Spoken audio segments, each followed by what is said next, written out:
What's up, guys? Back with another post-fight reaction video for the fight that took place as the main event on the Zone last night between Montana Love and Stevie Sparks. I didn't do a pre-fight prediction video on this fight because I didn't know enough about Stevie Sparks. I'd never seen him fight before. I know he has two losses on his resume. One was to Tim Tszyu, and the other one was very early in his career, so I didn't know much about him. And I've seen a few fights of Montana Love. Obviously, because DAZN's putting a lot of money and marketing and advertising behind him as one of their fighters in the States that they're really trying to push. He has got an entertaining style, and he's got a lot of personality and charisma. So I understand why DAZN's trying to, push him. But unfortunately for DAZN, you know, their apple cart got upset again last night, and DAZN has had a bit of bad luck with fighters they've tried to promote either leaving them or getting, beaten, and kind of their staff fizzling out. But this was a pretty entertaining fight to watch. Montana Love was, pretty sharp early in the fight. He had good composure. He was kind of sitting back, setting traps, and countering and catching Stevie Sparks on his way in.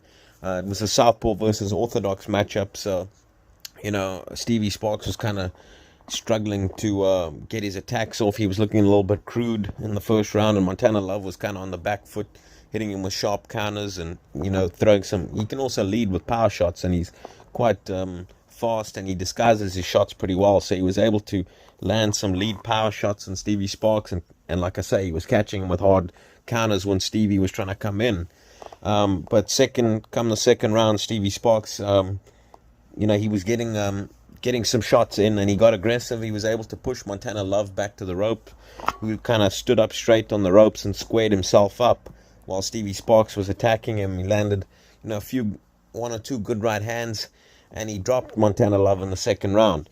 The fight was back and forth. It was a pretty cagey affair.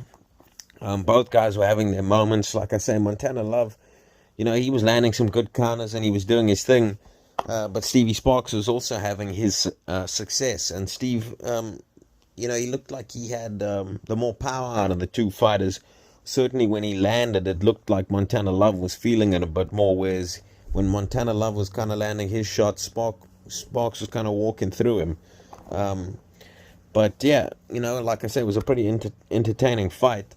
And I think it was in the sixth round, there was a head clash between the two guys where Montana Love got the worst of it. He had a cut above his eye, and the doctor said, he was gonna, watch how the fight played out over the next minute to kind of see how, if Montana Love could, still see or whatever, or if the blood was getting in his eye too much. But anyways, both fighters had, felt the urgency and had that adrenaline pumping. Stevie Sparks tried to, put it on Montana Love, and, as soon as the ref said time in, he came out and tried to put it on him, and Montana Love, was kind of just looking to tie up Steve Sparks, and he kind of took him to the ropes, and then kind of put the elbow on his neck and bent him over the ropes. Sparks ended up flying over the top rope and into the crowd. He landed on his feet, so he wasn't injured. But then the ref decided, to DQ Montana Love.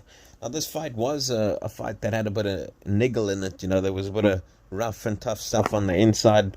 I think it was, Steve Sparks is that type of guy. He's a fighter that isn't the most skilled guy, but he's very, determined and very, rough and tough. And he looks to try and turn a boxing match into a real fight, which he was kind of doing at points in this fight as well. He had some moments where he got Montana Love on the ropes, and he really started letting his hands go, teeing off on him to the body and head. And Montana Love, he didn't look, he didn't look too comfortable on the inside. Every time Steve Sparks kind of closed the gap, Montana Love just looked to hold him and try and tie him up.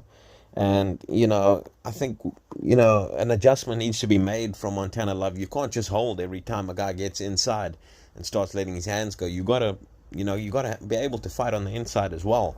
Or you got to use your legs and be able to maintain that distance if you want to fight from the outside. But yeah, he wasn't able to do this. He was just mainly looking to tie up, which his corner was saying, just tie him up, then get back to range, use your boxing ability, catch him coming in, set traps for him, which he was doing. But I feel like if you're not going to fight on the inside, the ref's going to start taking points away from you for holding.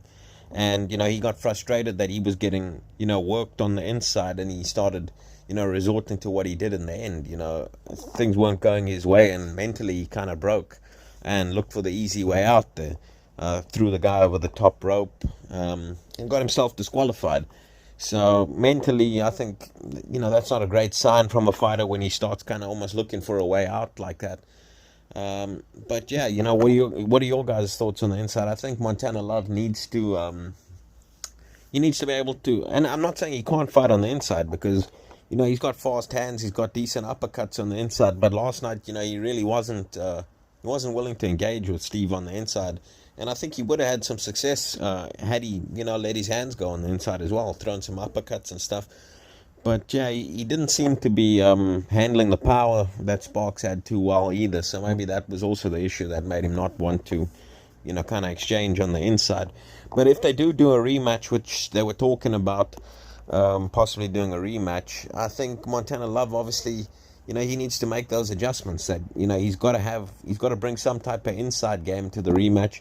And also, or if you're going to try and still keep the fight on the outside for the most part, then you got to use a little bit more movement. You got to, and I know that's going to tire you out a lot, and that'll maybe make the second half of the fight much harder for you. But then you got to prep for that. So you got to come in and use your movement and use your jab a little bit more, because that's the other thing. Montana Love, he has a decent jab, but he doesn't use it like a lot of fighters use it. Where he could have been controlling Steve Sparks a little bit better using his jab.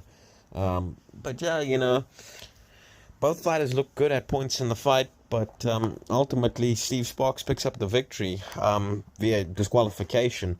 And it really is a shame, because it was a very entertaining fight, and it was really kind of shaping up to turn into a real scrap in the second half of the fight, because Sparks I think was up on the cards, having had the knockdowns and kind of outworking Montana Love on the inside. But Montana Love was definitely having success and winning some rounds, using his boxing and landing those sharp counters.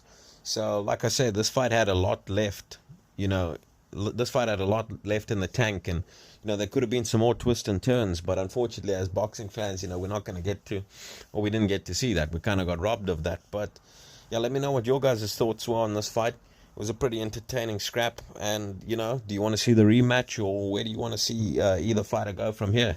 Let me know what your guys' thoughts were on the fight in the comment section below. Thanks for listening. Talk to you guys again soon. Cheers.